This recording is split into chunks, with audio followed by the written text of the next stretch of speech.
अब यहां से स्ट्रेटजी बहुत सिंपल है। मैं ये नहीं कह रहा हूं नीट 2026 आसान आएगा, जेईई मेन जैसा आता है वैसा ही नीट का पेपर आसान आ जाए, जरूरी नहीं, क्योंकि नीट का स्टैंडर्ड थोड़ा टफ है जेईई से। आपके 38-40 क्वेश्चन आ जाए तो लगता है 5 क्वेश्चन नहीं आया, वो वाली बात थी नीट 2025 में। ठीक है, 2-4 क्वेश्चन ऊपर नीचे होते हैं अगर पेपर बहुत ज्यादा अजीब सा बनाया जाए तो, लेकिन अगर नॉर्मल जिस तरह से पैटर्न पे पेपर पूछा जाता रहा है 20 सालों में, वैसा अगर पेपर आए तो आपको डेटा के साथ हूबहू सेम टू सेम 50% पेपर मिलेगा। 50% पेपर मिलेगा डेटा के साथ हूबहू। अब आप एज ए स्टूडेंट क्या सोचेंगे कि सर हमको क्या करना चाहिए? तो आपको ये करना चाहिए, बहुत अच्छे से बेसिक कंसेप्ट, बेसिक फॉर्मूला और बढ़िया से क्वेश्चन प्रैक्टिस करना चाहिए। पेपर अगर इजी आता है 45 से 45 क्वेश्चन आपको नोट से मिलेंगे और मतलब 25-20 सवाल एकदम डेटा के साथ मिलेंगे। टफ आ गया तो भी 38-40 क्वेश्चन नोट से मिलेंगे, क्योंकि सिलेबस से बाहर जाके तो सवाल बनाया नहीं जा सकता। सिलेबस से बाहर जाओगे तो कितने बाहर जाओगे? 1, 2, 3 क्वेश्चन में दिक्कत करोगे और कितने क्वेश्चन में दिक्कत कर सकते हो आप? समझ रहे हो? 2 क्वेश्चन में, 1 क्वेश्चन में या 3 क्वेश्चन में दिक्कत कर सकते हो, पूरा पेपर खराब तो नहीं कर सकते। तो नीट 2025 में भी जिसने वो क्वेश्चन नहीं किया था वो AIR1 लाया, किसी के भी 180 में से 180 नंबर नहीं है। ठीक है ना, तो क्योंकि वहां पे टाइम का प्रेशर बहुत होता है। मैं ये नहीं कह रहा कि क्वेश्चन करने वाला नहीं था, टाइम का प्रेशर बहुत होता है। ठीक है, तो एक बार अजीब सा बिहेवियर होने का मतलब ये नहीं है कि पेपर हमेशा वैसा ही अजीब सा है। अगर आता भी है तो भी आपको कूल एंड काम रह के 3 घंटे में जैसा बेस्ट परफॉर्म करना है वैसे करना है। आप अगर पेपर 25 जैसा रिपीट होता है 26 में, आराम से बायोलॉजी ढंग से करिए, केमिस्ट्री करिए, और फिजिक्स में आराम से आप 35-40 क्वेश्चन पे टच करिए, आप एम्स दिल्ली में जाएंगे।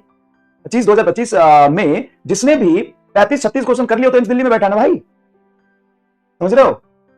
समझ रहे हो? तो पेपर जेईई मेन का जरूर करिएगा, थोड़ा थोड़ा करके पढ़ेंगे, ज्यादा नहीं पढ़ेंगे। अब यहां से स्ट्रेटजी बहुत सिंपल है।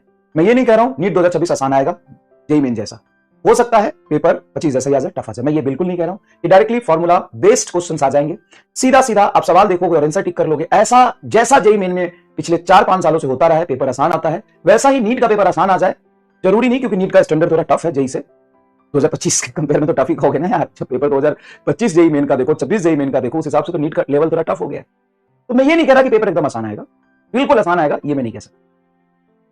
लेकिन अगर टफ आया तो काम क्या करना है, विद इन टाइम लिमिट के साथ जो क्वेश्चंस पहले होने वाले हैं उसको करेंगे, जो थोड़े से टफ है या कैलकुलेटिव है उसको हम सेकंड पार्ट में करेंगे। इतना अगर आप सीख गए, खेलना सीख गए कि कब कौन से क्वेश्चंस को अटेम्प्ट करना है, आप जीत जाएंगे बहुत आसानी से।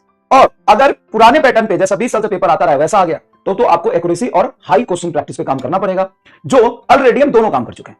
ऑलरेडी हम दोनों काम कर चुके हैं। बहुत टफ आया उसके लिए भी बहुत सारी चीजें हमने पढ़ी है, और बहुत इजी आया तो जेईई मेन और नीट के पीवाई की और छोटी छोटी चीजें भी हमने डिस्कस करी है। ठीक है, चलिए, तो आपको परेशान होने की जरूरत नहीं है। अब यहां से मैटर करता है सिलेबस बहुत अच्छे से कंप्लीट करना और बेसिक फॉर्मूला चीजों का बहुत अच्छे से रिवीजन करना और रिलेवेंट क्वेश्चंस की प्रैक्टिस करना।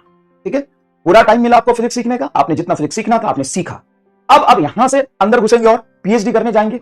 एक बहुत टफ क्वेश्चंस करेंगे, उससे आपका कोई फायदा नहीं है, क्योंकि अगर एक टफ क्वेश्चन आया तो शायद वो आपसे नीट में हो या ना हो इसकी कोई गारंटी नहीं है, लेकिन एक आसान गलत हो गया या इजी क्वेश्चन छूट गया, वो तो बहुत लोग करके आएंगे, उससे रैंक डिसाइड हो जाएगा। तो नीट 2025 में सरफेस टेंशन वाला जो क्वेश्चन था या 1-2 क्वेश्चन और कैलकुलेटिव था, उससे सिलेक्शन या रैंक डिसाइड हुआ कि बाकी के जो 4 नंबर मिलने वाले सेम क्वेश्चंस थे, उसी के जैसे वेटेज वाले और आसान थे, उससे मैटर करता है। बताओ मैटर किससे करता है? सिलेक्शन होना या सिलेक्शन रुकना किस बात पे डिपेंड किया? बताओ ना। वो टफ क्वेश्चंस कर लेने पे वो तो किसी ने नहीं किया। अब आप यहां पे बोलेंगे ना मुझे सर 180 में से 180 चाहिए ना, प्रॉब्लम ये नहीं है, यही तो माइंडसेट की गलती है आपकी। आप यही तो नीट 2025 आपको सिखाया कि आपको 700 में से 700 चाहिए, आपको 180 में से 180 चाहिए, नहीं, आपको एम्स दिल्ली चाहिए। और हो सकता है कि एम्स दिल्ली अगले साल 640 में मिले, तो आपको 700 क्यों चाहिए? हो सकता है एम्स दिल्ली अगली बार फिजिक्स में 130 नंबर करने पर मिल जाए, तो आपको 180 क्यों चाहिए? वो एटीट्यूड लेके जाएंगे ना कि हमको 180 में से 180 चाहिए, नहीं, पेपर रिलेटिव होता है। आपको पेपर के लेवल के अकॉर्डिंग क्वेश्चंस को सॉल्व करने होते हैं। अब जेईई एडवांस में कोई कहता है कि मुझे 20 में से 20 चाहिए, 20 में से 20 क्वेश्चन सॉल्व सही करने हैं, 16 में से 16 क्वेश्चन सही करने हैं, वो तो तुम 4 मास्टर को साथ बिठा दोगे तो भी जेईई एडवांस का पेपर 16 में से 16 सही नहीं कर पाएगा।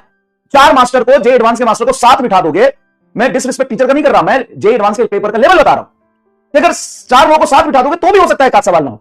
तो प्रॉब्लम माइंडसेट का है आपकी कि आपको सारे सवाल करने ये जरूरी नहीं होते हैं।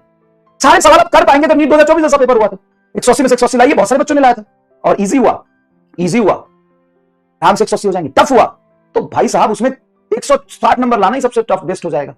समझ रहे हो? आओ शुरू करते हैं ऑल्टरनेटिंग करंट। और जेईई मेन के कल 2 शिफ्ट हुए, दोनों शिफ्ट में केमिस्ट्री थोड़ा लेंदी था, है ना, फिजिक्स बहुत आसान आया था, बहुत आसान मतलब फॉर्मुला बेस्ड था। 2-4 क्वेश्चन को छोड़ दिया जाए तो ठीक है, 2-4 क्वेश्चन को थोड़ा छोड़ दिया जाए, 2-4 क्वेश्चन थोड़े कैलकुलेटिव थे, बाकी के डायरेक्ट फॉर्मुला बेस्ड।